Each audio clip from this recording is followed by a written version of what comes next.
guys, what's going on? This is Manelki, and today I just wanted to share my thoughts on Crusader Kings 2. What it is, what I think of it, what I like, what I don't like, all the usual stuff you get from reviews. That's basically what this is, just a review, my take on Crusader Kings, whatever. So first of all, what is Crusader Kings 2? Well, it's a medieval grand strategy game by Paradox Interactive. They made things like Hearts of Iron, Europa Universalis. Most recently, they put out a game called Stellaris. They're really into this whole grand strategy thing that they're quite good at. So what is a grand strategy? Well, it's kind of like a regular strategy game, but with a much grander scale, hence grand strategy. Basically, what you'll be doing in CK2 is you'll start off with a ruler. Every little territory in the game has a separate character in charge of it, and you've got counts in charge of counties, you've got dukes in charge of duchies, which are a collection of counties, and of course you have kings, which are in charge of kingdoms, and that's of course a collection of duchies. And it goes a step further. You have a group of kingdoms can be organized into an empire, which is ruled by an emperor, and so on. And it's as much a game about family as it is about strategy and conquest and stuff. So you can actually conquer countries without ever swinging a sword or shooting an arrow, so to speak. You can actually take over countries diplomatically, or by sort of arranging for your family members to inherit certain titles and all that kind of stuff. So it's a really interesting sort of blend of traditional conquest like you might be used to, and the family aspect and the character aspect. It's a very story driven, it's not script, there's nothing scripted about it, which is part of what I really like about it.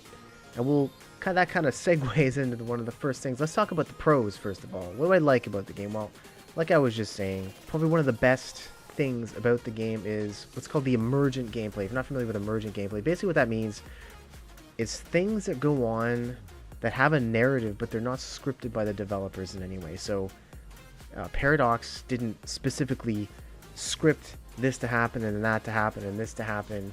But in the course of your playthrough, because everything's completely randomized, weird things can happen that, there's no way they could have possibly predicted. Just really cool, weird stuff. For example, I don't know, maybe your brother slept with your wife and you threw him in jail, and then, you were going to execute him but decided not to, and instead you released him, but the condition of his release is he had to change his religion, and then this whole other thing happened. And anyway, you know what I mean. You get really weird stuff going on in this game, and it can lead to some pretty interesting stuff. So the level of emergent gameplay in Crusader Kings is completely unmatched, in my opinion. I'm not aware of a game that does it better. So if that's the kind of thing you're looking for, if you're looking for a different, really interesting storyline every time you play it, and there's a lot of ways to play this game, Crusader Kings might be a game for you. Every time you play it, it's something different. Another thing that's really great about Crusader Kings, it has a ton of content. This game came out years ago. I'm thinking 2012, something like that. And they have consistently produced expansion after expansion after expansion. Well, I shouldn't say expansion. DLC is a better word for it. It's these tiny little micro expansions that they just pepper at you. Just throw a million little expansions at you. It's just a couple bucks each kind of thing. And over the course of a couple years, it's added up to this huge amount of content for this game. And you can play now as basically any ruler across Europe and Asia, all the way from India, as far east as India, to, as far west as the Iberian Peninsula, playing Spain or Portugal or whatever, pretty much anywhere in between. So it's pretty incredible the stuff they've added. And they recently added, at the time of this recording, their most recent expansion was called Reaper's Due. And that was a really interesting one. It added a whole bunch of mechanics to do with the Great Plagues of Europe, specifically the Black Death. There was a whole bunch of other plagues. It added plagues, it added all these new execution modes, which, anyway, that's the nitty-gritty of the game. We don't need to go specifically into that stuff, but just the kind of different things you can do. But it was a really great expansion.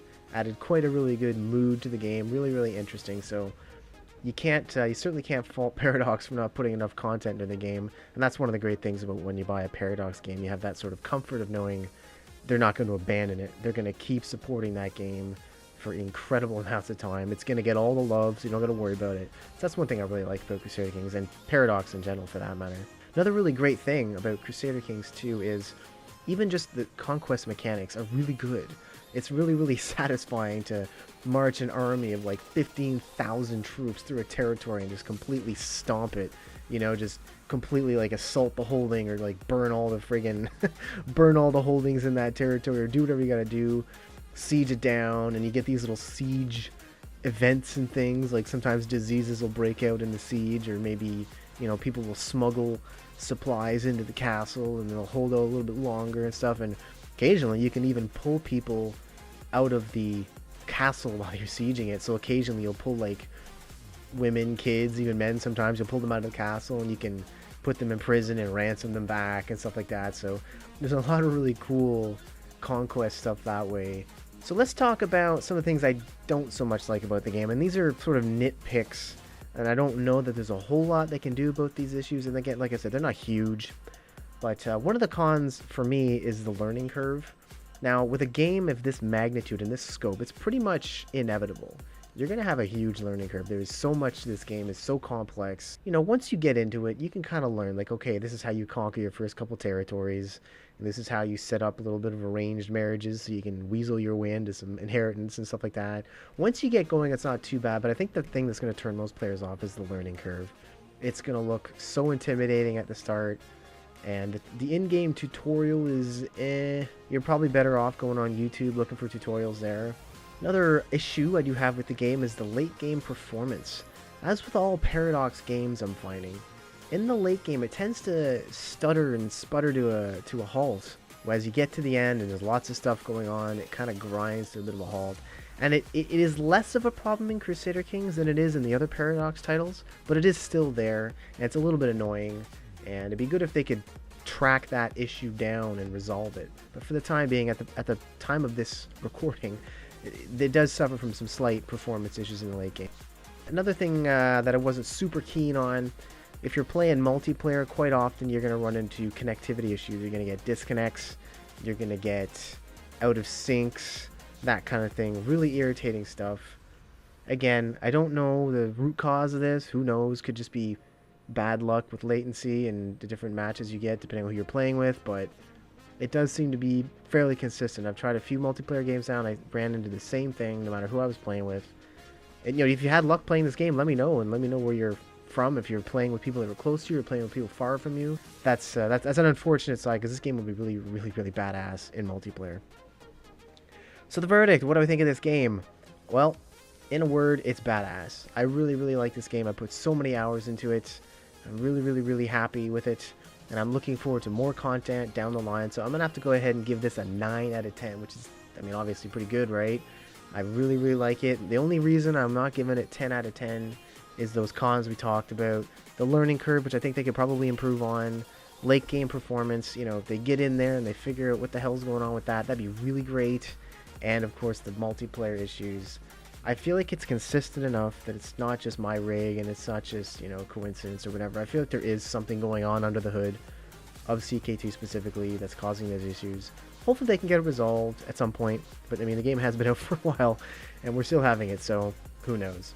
But at the end of the day, that's what I think of CK2, guys. Let me know in the comments below what you guys think, and we'll take it from there. Hope you guys enjoyed the video. Thank you so much for watching, and we'll see you next time.